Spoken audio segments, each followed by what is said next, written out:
The Gratitude 24 podcast is a labour of love for me, and I love bringing it to you. Keep watching, keep following, keep listening. Wow, welcome, Dave. I'm so glad you made time to come down. No, pleasure, yeah. Thanks for asking. I've known you quite a long time, and not as mates, but just as kind of acquaintances. So It's nice to get to know you a bit tonight and hear your story.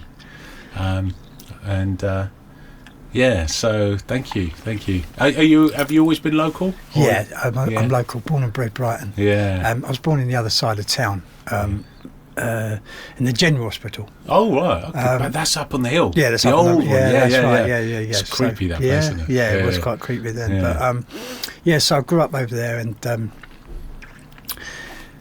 my dad come from East London, and my mum was Welsh. Oh. So he met her. He was stationed. He was in the Royal Marines, and he ended up, I don't know, somehow getting stationed down in Wales somewhere. He met my mum.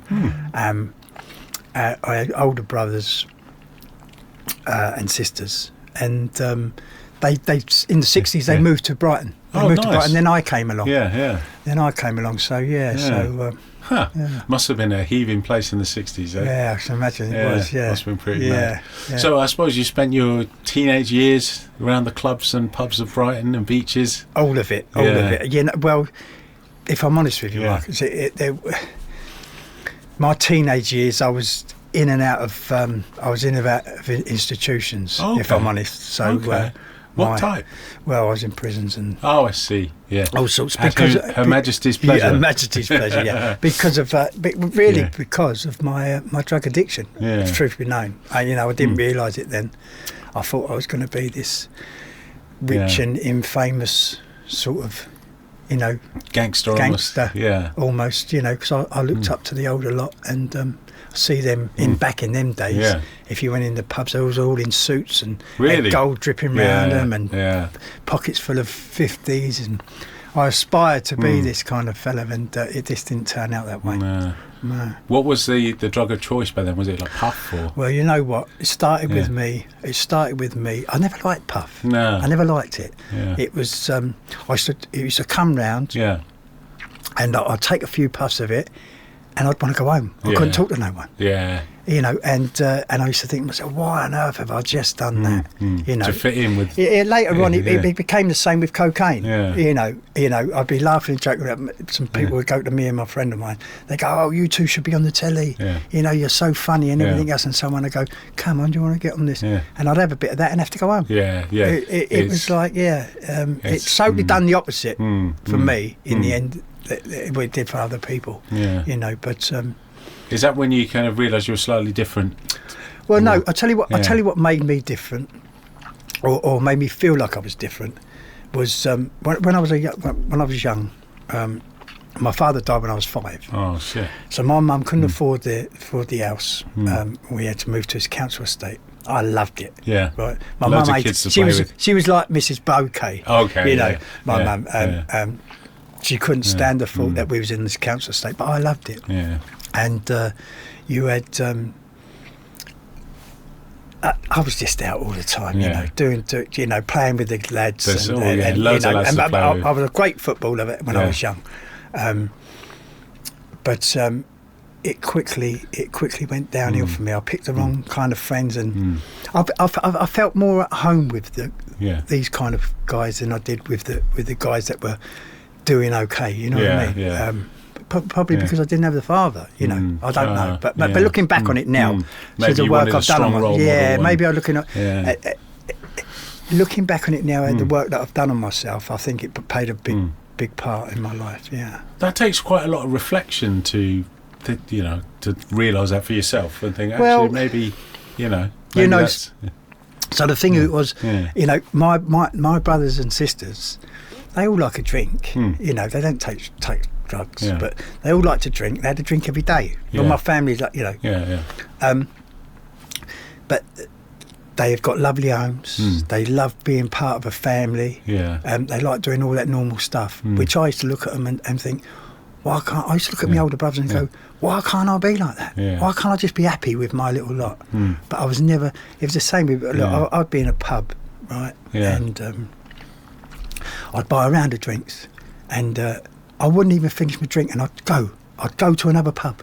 Oh, right. I've always had to be. Yeah. It was just bit busy.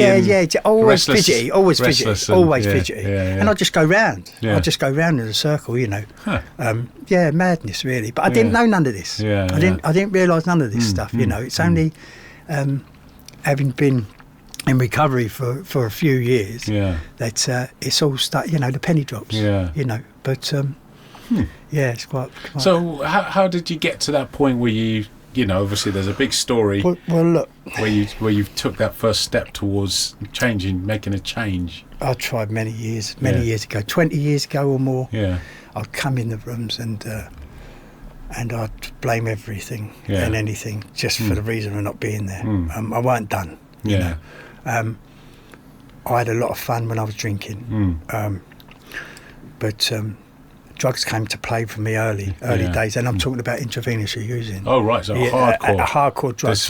When not 14, 14, you know. Yeah. Ended up in detention centres when I was 15, leaving home. My mum couldn't, she couldn't even bear to watch it anymore. She was glad that I was gone, you know, in a certain kind of way. That must have been tough for her, because she had the other kids that were, doing well. And look, listen, why can't you be like them, Dave? So she sort of thought to herself, look, the poor woman, she lost her mum when she was 13.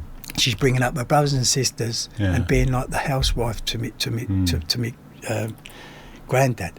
All of a sudden, her husband dies on her, right? And I come along.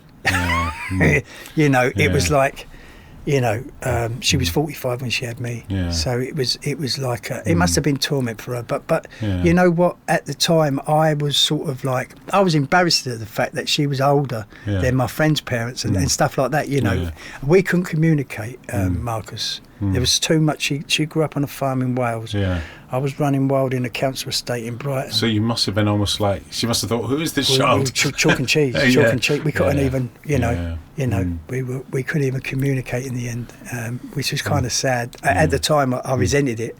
You know, I couldn't wait to get away from there. I moved in with a girl.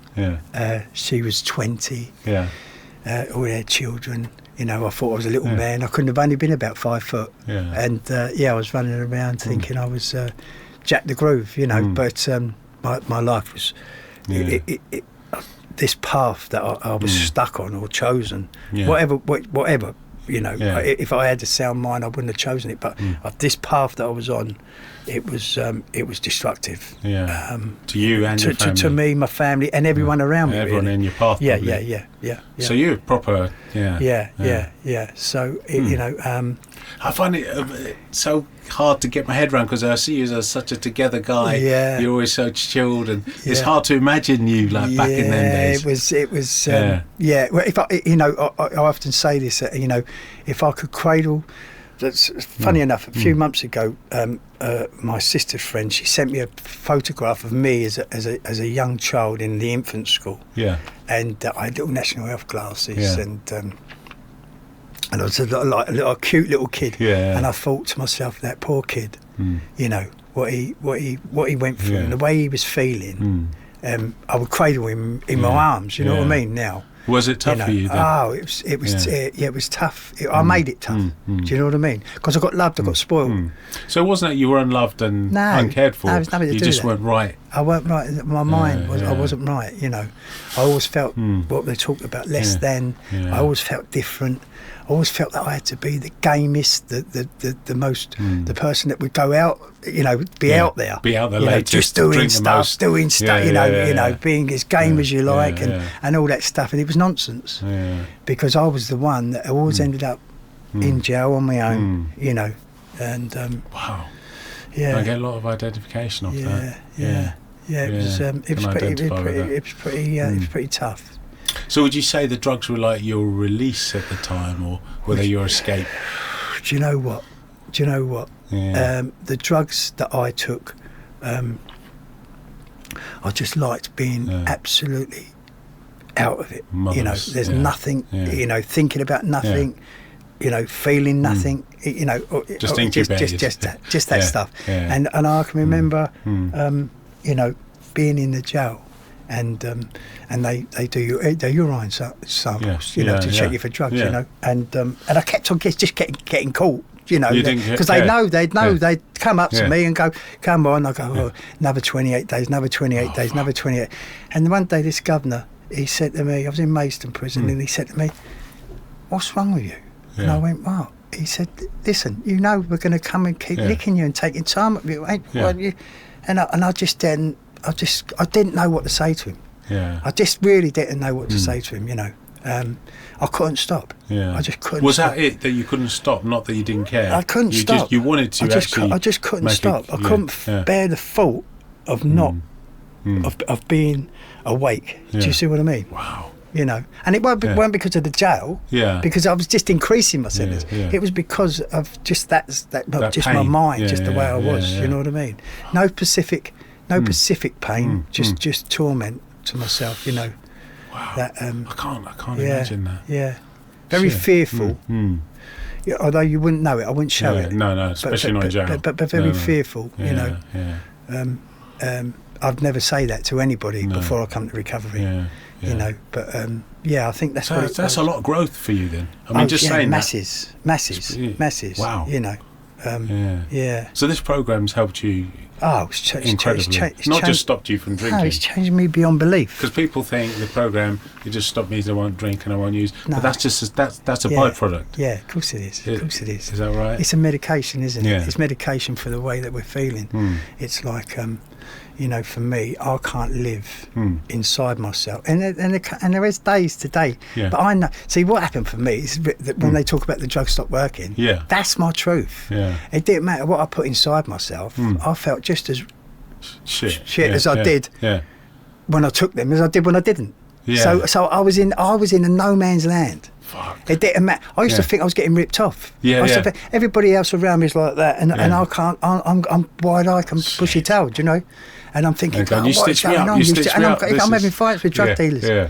You know, it's Fucking ridiculous. Yeah. So that actually came true for you. Yeah, that came true for me, and that was that was my dead end, really. That was my dead end, you know, because I'd tried having children, getting married, doing all sorts of stuff. Life, you know, moving to Germany, working in Germany. You know, I moved to Germany in the 90s, in '96. Yeah. And I ended up with this guy. I didn't even know him. I met him on a scaffold, and I said to him, "I'll go to Germany tomorrow." And he come back at 10 o'clock. He said, "Still want to go?" He said, "I'm going up past 6 tonight." And I said, "Yeah, go on then." Anyway, I've gone to Germany. This guy, right? So anyway, I go to this guy. Of course, we get there, and he can speak fluent German. Right. I can't really speak German. Within a few days, I want to come home. Yeah. But what happened was, in this bar, I met this guy, and he was the equivalent to the Hells Angels here. He was a Black Death, right? Yeah. And I said to him, "Can you get any gear?" And he went, Yeah. Right. So he's coming back with cocaine. I said, no, not cocaine, cocaine. Yeah. So heroin, he went, whatever. Anyway, it got me some. Yeah. So I'm now in this village in West Germany, Reinsdorf, right? And I've got heroin.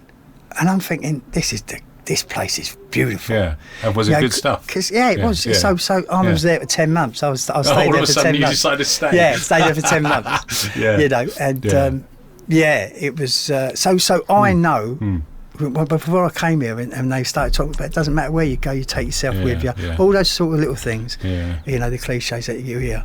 That was the truth for me. I'd already done it. I'd gone, I'm in the jail, I can't stop, they're taking time off me, they're just locking me up for using, you know, and I can't do nothing about it. I go to Germany, I'm over there, I can't stop, you know. There's loads of things like that, Mark. So when you heard the you know, about the powerlessness thing of step one, did that ring true to you? Did you think, hold on, they're talking about me? Straight away. You didn't have to be convinced. Straight away. You know. But the truth was that because I'd had a few tastes of recovery. Yeah. And when I say taste, I came in, you know, nodded my head a few times because of a girlfriend or wife or my children, and then all of a sudden I've gone again. But what happened is when I got told I was going into, because I went into Millview for a detox, and I was going in there on the Monday, and the guy that was helping me, he told me on the Thursday. So when he told me, I sat in my flat, in a basement flat, and I got on my knees and prayed, right? And I said, listen, if there's something there, please help me this time, please. And I swear to you, Marcus, right, the obsession to use was taken from me. Wow. Do you know what I mean? When I went into into that detox, when I went into the because look, I can't stop using. I know that. On your own, you can't. I can't. Yeah. Everything tells everything. All my experience tells me that I can't stop. The jails, the working, all of it. The girlfriends, the wives, the houses. Yeah, nothing associate you. Nothing. There is nothing. You know, because the draw is so strong, and yet I'll go into the detox. And there was other people using it in there around me, you know, and I didn't, you know, wow. Yeah. So would you say there was like a spiritual awakening? Definitely. Definitely. Wow. That's what made me believe. Yeah. That's what made me believe that there was something other than myself going to work. Yeah. Do you see what I mean? And now I know that sounds pink and fluffy, but it's not. No. That's my truth. I see it in front of me. Do you see what I mean? The living proof, right? Yeah. It's Was that scary though when you?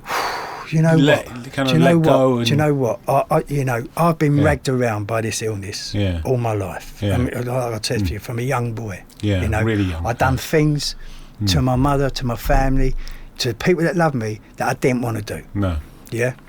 I hated myself. So what happened was every time that I used to come to, I couldn't stand myself. Like, so I just use. I just use again. Do you know what I mean?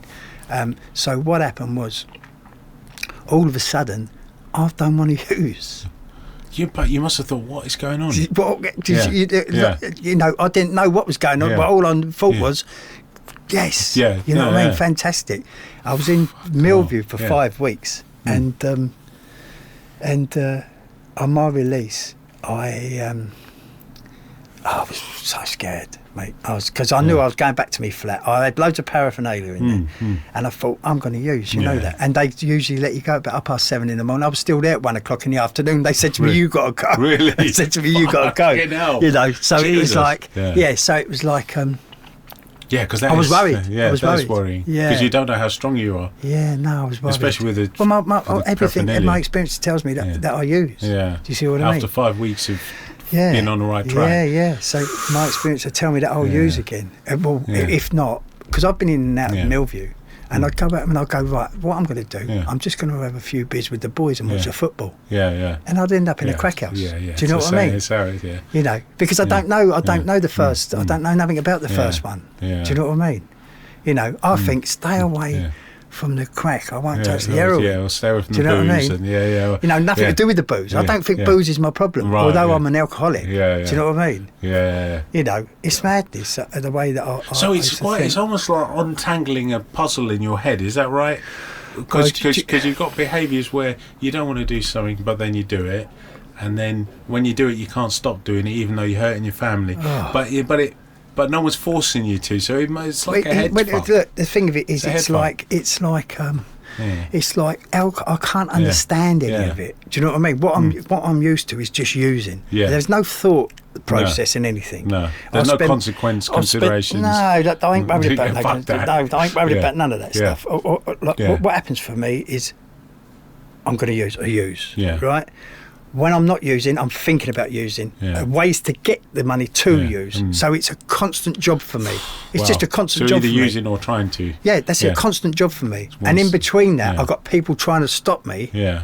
Right, getting the money, whatever, do you see what I'm saying? So I've got to evade these people, and it was just a full-time job for me. You know, just a full-time job, I was worn out. I was tired. Do you know? I was tired, and no teeth left, and my hair was out here. You know, in the end, I'm pulling my own teeth out with fishing line. Do you know what I mean? Well, I'm too embarrassed to go to the dentist. It's like madness. You know what I mean? And but I'm mad, aren't I? I'm mad. So I'm thinking that's not. I don't think of it as I don't give it no thought. I just do it. You know what I mean? But there was plenty of times I ended up in hospitals for I was in there once for 17 weeks.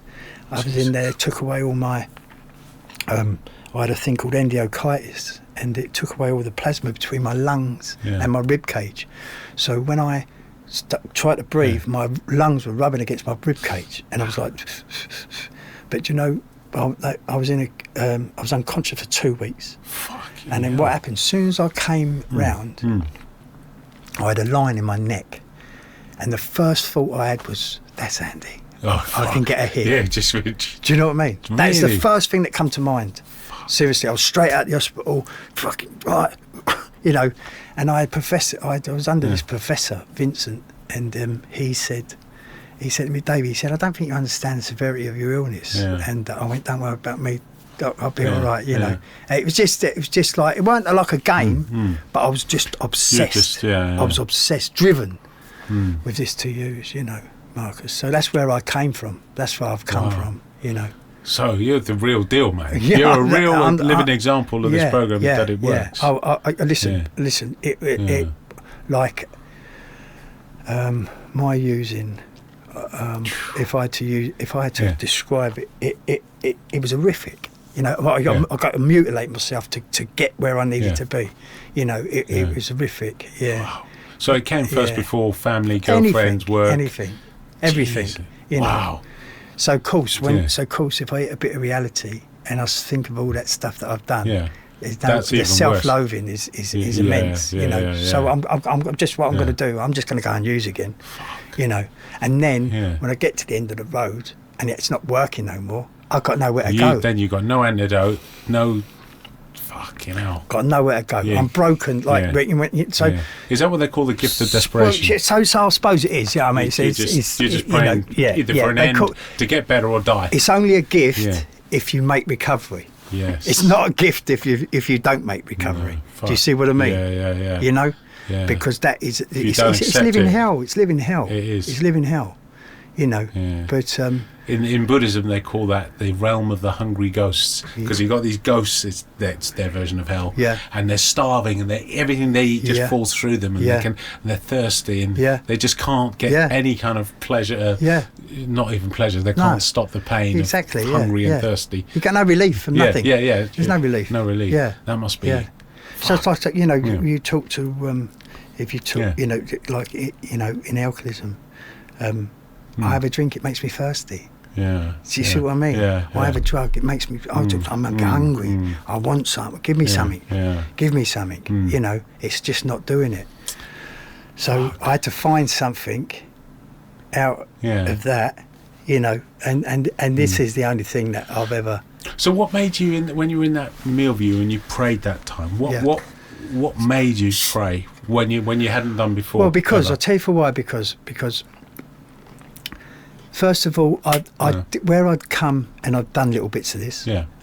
So you'd had little tastes. I'd had little tastes of it. Yeah. And what had happened was, the times that I had to come back to meetings, I'd see a few faces that I hadn't seen for many years. Yeah. And they're all like, of course, hello, do you know mate, what I mean? right, Dave, you're still out there. But see, the thing of it is, Marcus, the way I used, right? Look, when I first come in here, I say, I ain't really that bad. I'm not really that bad. Yeah. All of a sudden, I've been here a little while. I'm the worst junkie that walked the streets. Do you see what I'm saying? Like, this is how the mind works. So, but I know from my experience what I use like. Yeah. So when I looked at others, and they've been in here for alcoholism or something like that, which look, listen, we're all in the same boat here, right? Everybody's rock bottom is it don't matter where it is, it's a rock bottom, right? But I look at people and go, they didn't use like me. Yeah. They didn't use like me. Do you see what I mean? Now, when I look around, those people like Jamie Dogg and all them kind of people, they use like me. Yeah. They use like me. You know, we're all in, right? So I can relate to that stuff. Now, when I see that working in other people, it gives me hope. Yeah. Do you see what I mean? Yeah. You know. It's not that I don't rubbish off anyone because we've all got our own problems. No, but when you identify someone who's of the same material you're made of, and they can be moulded into something good, you're like, there's hope. Do you see what I mean? Yeah. And like, so that was that. That's what gives me the hope. But then our journeys, we've all got our own different journeys. Do you see what I mean? You know. And what is right for me is right for me, and what's right for Jamie is right for Jamie. You see what I'm saying? Might not work for me or for someone else. Exactly. So what would someone do? Say someone's out there on that mission of the type you are, proper hardcore, and just needs the break. His drugs have stopped working. They've hit the cul-de-sac. Well, look. What's the options? This is the thing. How do they get this is into the boat? This is the thing, right? $1 million question. It's difficult. So the thing of it is, look. First of all, first things first, they've got to hit the place where the drugs are not working no more. Yeah. It's imperative. Yeah. Because look, if there's still a little flicker of relief, there's one more hit if there's just a little flicker of relief in something, I'm going to go for it. Yeah. Because I love getting off my nut. Because that's how it works. That's what I do. That's your default setting. That's what I do. That's what I do. Right.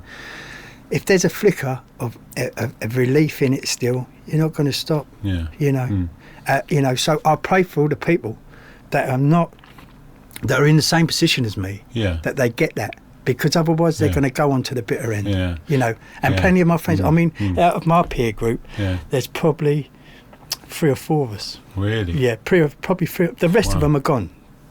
They're gone. You know, and they died young men. Yeah. You know, losing arms, legs. And I mean that mainlining is it's ferocious. Yeah, it's ferocious. It's not amateurish. You see what I mean? Fun seeking. It's serious drug use. Yeah, it's ferocious. Life or die. Life or death. With each time you shoot up. But sometimes you look. This is what I say. So when I first come around, I used to take my life in my hands as many times a day as I could. That was part of the thrill? That was my thing. Yeah. Do you see what I mean? I want to be on the edge of. Yeah. That's what someone else told me once, and then they said, you want to be as close to the blackness as you can without falling over the cliff. And I went, what's the blackness? He went, well, death. Yeah. And I was like, what? So you're surfing? Yeah, of course. You're surfing. Yeah. You want to get as close as you can. Exactly that. I was like, fuck. Do you see what I mean? That's not a few joints after after a curry. No, of course it's not. It's like, what? You see what I mean? Shit. But there was moments of relief in that. Like in the 90s, the ease come about. Yeah. And I was changed to ease and getting out with it in the clubs and everything else, but it always ended with me. It always ended with me nipping off at 3 o'clock in the morning to go and do what I did. Yeah. Do you see what I mean? So it wasn't your bag. It was never. I loved it, but it was never. You know what I mean? You needed that proper. Yeah. Wow. Yeah. So tell us about your early. So once you got this spiritual experience. So what happened then? So what happened? So I came. So there was this guy. A friend of mine, and he had 3 years, right? And I thought, I could tell it. We used to sit when we was off our nuts, and he knows everything about me. All the little dark stuff, well, most of it. So I thought to myself, and I knew that I had to share some of this stuff with another guy, right? And I thought, he used like me, we've used together, and I thought, I've got to ask him to be my sponsor. Wow. Right? Yeah. So I asked him to be my sponsor. And he started taking me through the work. Wicked. And what happened was, it got to we've gone through 1, 2, and 3. So 1 for me, I was powerless. I knew that I was powerless. My life was totally unmanageable. There wasn't an envelope opened in that flat. Do you know? I never took no notice. There was nothing going on. Do you know what I mean? I couldn't keep to any appointments. Doctors. So totally unmanageable. Totally, right? Yeah. So I knew all that. So.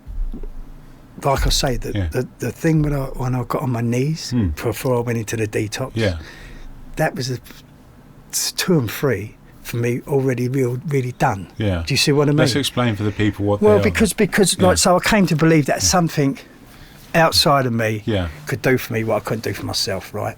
You know, like I'm not a religious guy. Yeah. But I believe in the connection from one spirit to the next. Do you know what I'm saying? It's like you warm to a guy, or you warm to someone. You know, that's our spiritual connection, right? That's what, as far as I'm concerned, right? Yeah. So I knew from this detox, right, that something had gone to work in me.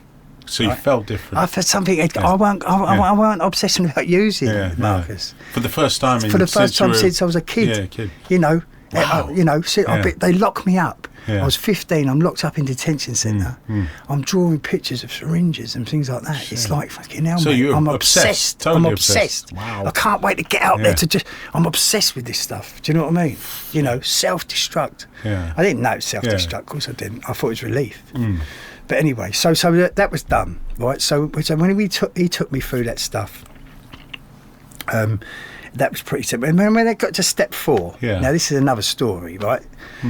So he said to me, right, you've got a week to do it.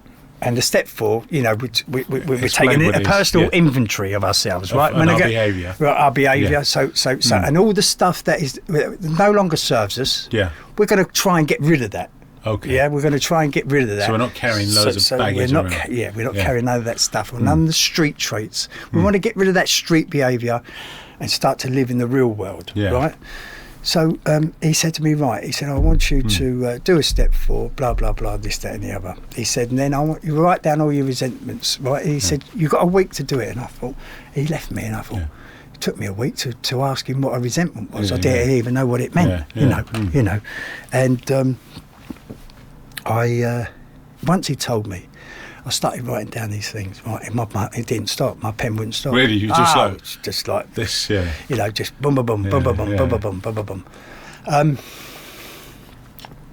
Was it cathartic? Do you know what it was? Right, so in the end, as it was just jumping out at me. It was just jumping out at me. But this stuff needed to come out. Yeah, of course it did. It was jumping out at me, and I was thinking.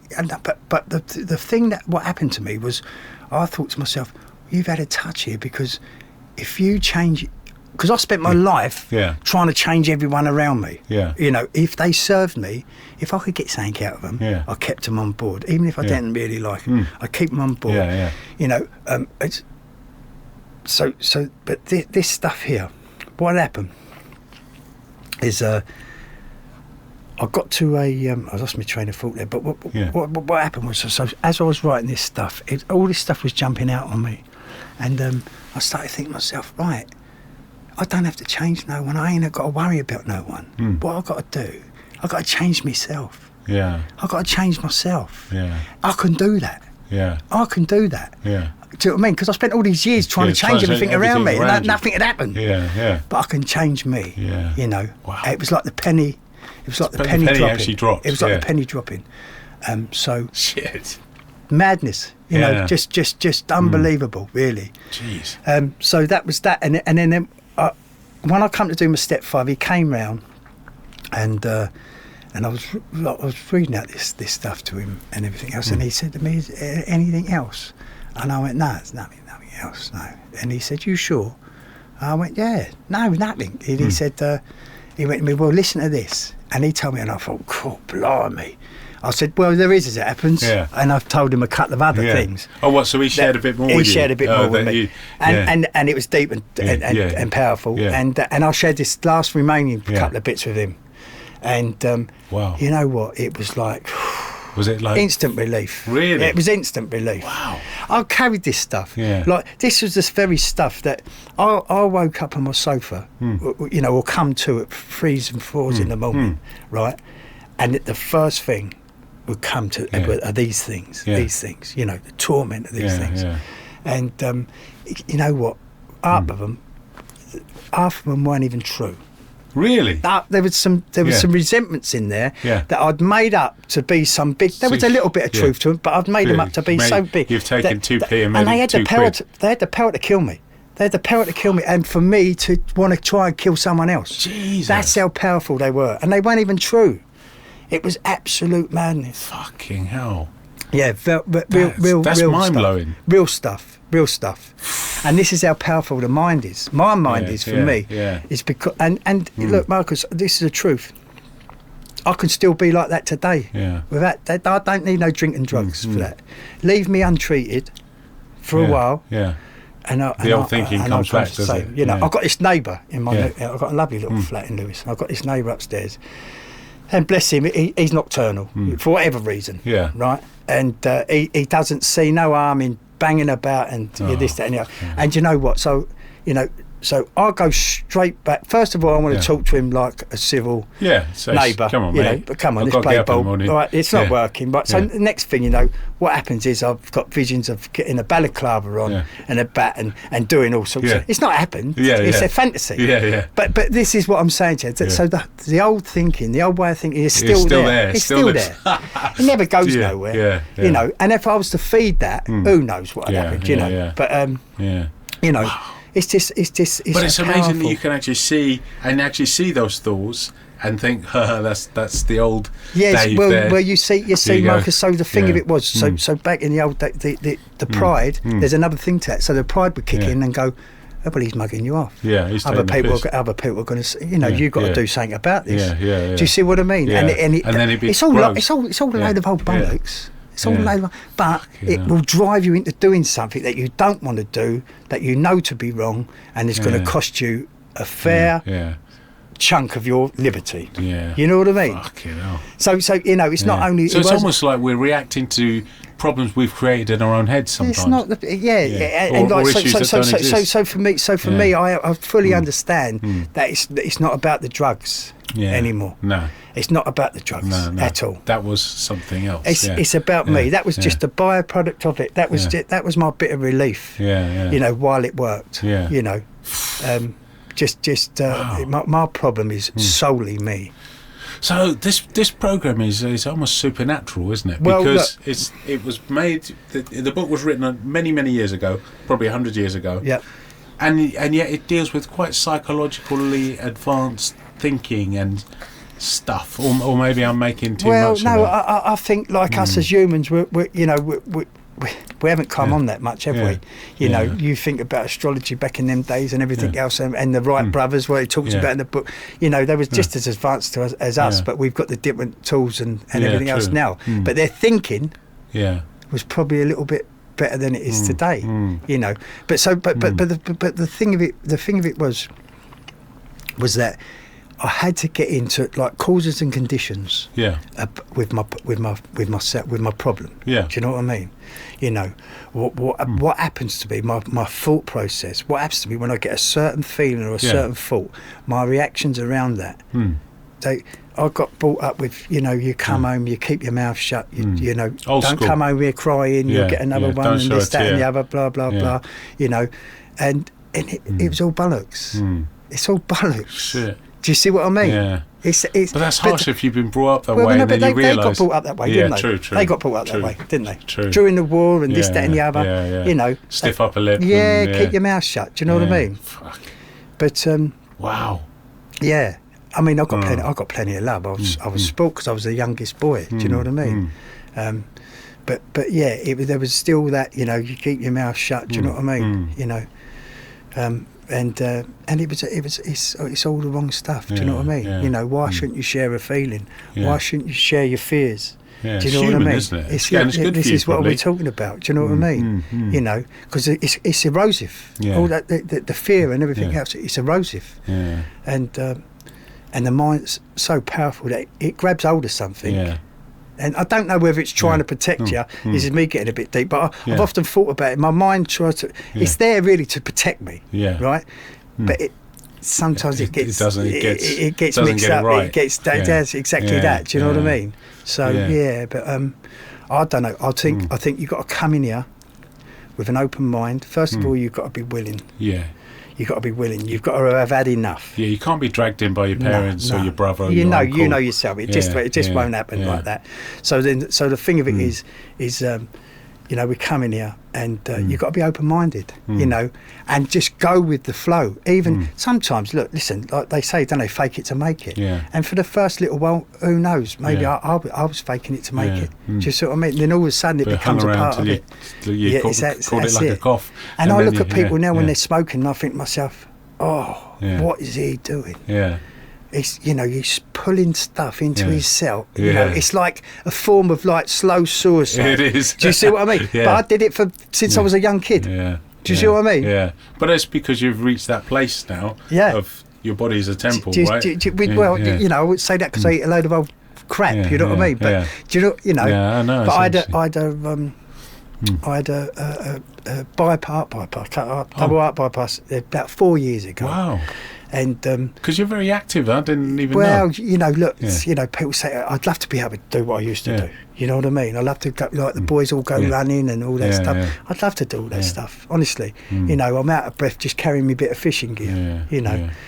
But how old are you, Dave? If you don't mind me asking. I'm 59 this month. Okay, so you know. I'm there. Yeah, I'm you're still a young man. Who knows? I like having people on a bit older than me. Makes you feel like a young man. But you know what? Do you know what, Marcus? It's like I never thought I'd make 30. Yeah, and you probably none of my weren't family. None of my family. Yeah, none of my family. I didn't stop using until I was 47. Jeez. Do you see what I mean? Yeah. You know, wow. You know, and even then I tried to have another little go. Yeah. Do you know what I mean? It was like, You know, absolute. I couldn't. So the brown was your nemesis, was it? Yeah. Well, it was. But we had a pill called Dicnol. They were strong painkillers for cancer patients and everything else, and they were.